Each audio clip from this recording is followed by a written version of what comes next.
Hello, in front of me I've got FC26. In this video I'll show you how to change player lock mode.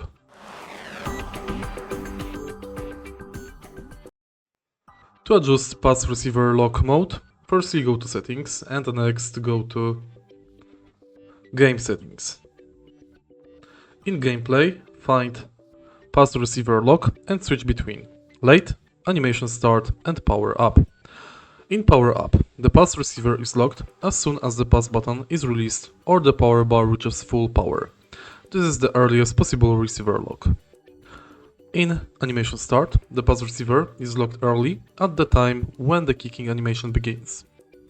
The pass receiver in late is locked as late as possible, around the same approximate time as when the ball is kicked. If you find this video helpful, please leave like, comment and subscribe.